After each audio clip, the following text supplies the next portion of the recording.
निष्पक्ष लेखनी चलती जब, निष्पक्ष लेखनी चलती जब, सत्य समक्ष स्वयं आता है, कवि की वाणी सदा अमर, भावी इतिहास दर्शाता है। अधिमान्यता उत्कृष्ट निज की, अधिमान्यता उत्कृष्ट निज की, प्रथम प्रविष्ट इस सृष्टि पर हूँ, आकाश से जल बिंदुओं सम ज्ञान की मैं वृष्टि बस हूँ। संस्कृति के निकटस्थ हिंदी सरल सुगम्य यह भाषा है, संस्कृति के निकटस्थ हिंदी सरल सुगम्य यह भाषा है, सागर समकोश अति विस्तृत सभ्यता की परिभाषा है। कारण मात्र जिसके विश्व में साहित्य अनुपम है बने, कारण मात्र जिसके विश्व में साहित्य अनुपम है बने, आदिकाल से प्रख्यात जो सूर्य सम ही सदा तने।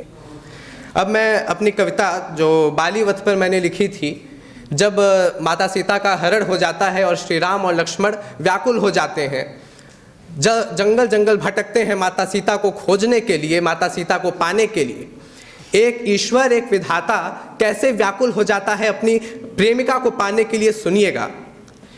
जब विधाता शोक में रत बढ़ रहे होते सदा, जब विधाता शोक में रत बढ़ रहे होते सदा, वे अश्रुओं को देख कर भी धन्य होती संपदा।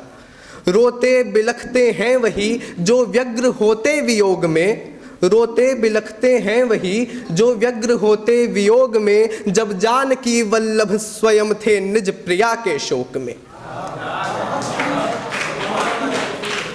करता नमन आकाश, करता नमन आकाश, झुकते सकल सुर सामने, जब सुकोमल पद धरे तृण कंटकों पर राम ने। अब जब श्री राम और लक्ष्मण माता सीता को खोजते खोजते आगे बढ़ते हैं, तब वे उस पर्वत के सामने आते हैं जहाँ पर सुग्रीव अपने ही भाई बाली से छिपे हुए थे। और जब सुग्रीव श्री राम को देखते हैं तो भयभीत हो जाते हैं, डर जाते हैं, और उन्हें लगता है कि बाली ने ही कोई शत्रु भेजा होगा। सुनिएगा।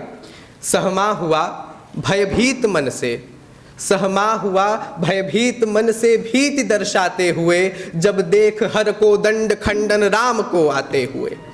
हो उठा भ्रांत भयभीत छवि देख निष्पलक राम की, हो उठा भ्रांत भयभीत छवि देख निष्पलक राम की, बोले विधाता मृदु वचन, हूँ खोजता मैं जानकी, हूँ खोजता मैं जानकी।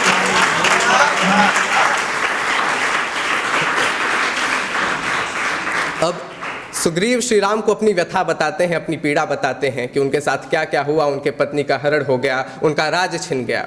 सुग्रीव अपने भाई बाली के बारे में क्या बताते हैं, सुनिएगा। नर अभिमान के वश में अहो, नर अभिमान के वश में अहो, होता गुणों से हीन है, मत बुद्धि को कर क्षुब्ध, करता स्वयं को दीन है, किंतु फिर भी लोभवश निज बंधु पर धनुतानता, किंतु फिर भी लोभवश निज बंधु पर धनुतानता, है ठानता रण हो अभय, नरता नहीं वह मानता, नरता नहीं वह मानता।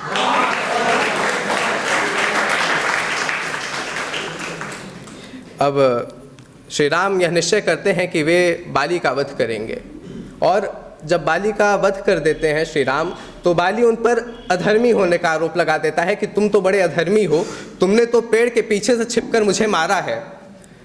तो सुनिएगा, बाली जब श्री राम को देखता है, श्री राम बाली का वध कर चुके हैं, अब क्या होता है।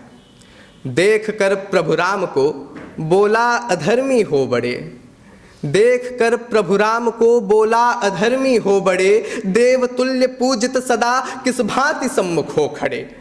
अव्यंग कसता है कि हे रघुवंश के राजन परम, हे रघुवंश के राजन परम, क्या इसे धर्म कहते हो, हे रघुवंश के राजन परम, क्या इसे धर्म कहते हो, मेरे किए कृत पाप का तुम इसे मर्म कहते हो। हे राम कहो कुछ सार सघन, हे राम कहो कुछ सार सघन, हे राम कहो कुछ तत्वशेष, अति गोपनीय यह महत भेद, क्या मेरा तुमसे रहा द्वेष। और श्री राम फिर उत्तर देते हैं बाली को कि जब जीवन में नवजीवन का, जब जीवन में नवजीवन का संचार प्रबल होता है, जब जीवन में नवजीवन का संचार प्रबल होता है, होता सिद्ध शीर्ष पर किंतु क्षण में प्रताप खोता है। इसी तत्व का कर प्रबोध विश्रम्भ सदा भरता नर में। इसी तत्व का कर प्रबोध विश्रम्भ सदा भरता नर में। चाहता बांधना सृष्टि, चाहता समूचा व्योम कर में। जिसके हित मात्र लालसा पूजनीय होती है, वह धरा नहीं जनजीव के हित पूजनीय होती है।